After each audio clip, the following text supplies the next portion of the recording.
How to fix Geometry Dash app not opening on iPhone. Hello everyone, I am Bishakha and welcome to our channel. Let's get right into the tutorial.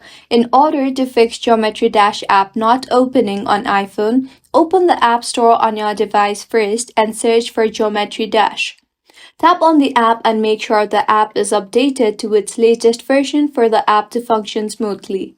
Mine is showing open here, which means the app is up to date. If not, it would show update instead of open. Next, launch the settings application on your device and tap on General.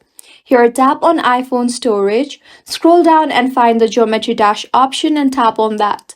You will see the offload app option. Go ahead and offload the app and reinstall the app again. Reinstalling the app will make sure that an updated version is installed, which will further fix bugs in the app. Do not worry because offloading the app will just delete the app but keep its documents and data safe. Doing this will free up storage used by the app and will fix the app further.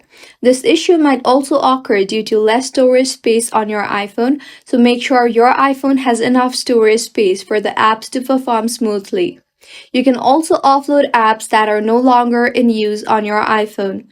See if the app opens or not. If not, go ahead and reset all settings. In order to reset all settings in Settings itself, tap on General and scroll down and tap on Transfer or Reset iPhone, then on Reset and then on Reset All Settings.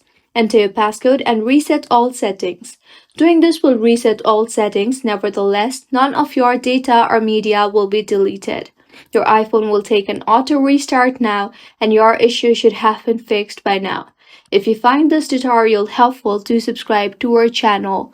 Thank you for staying with us until the end.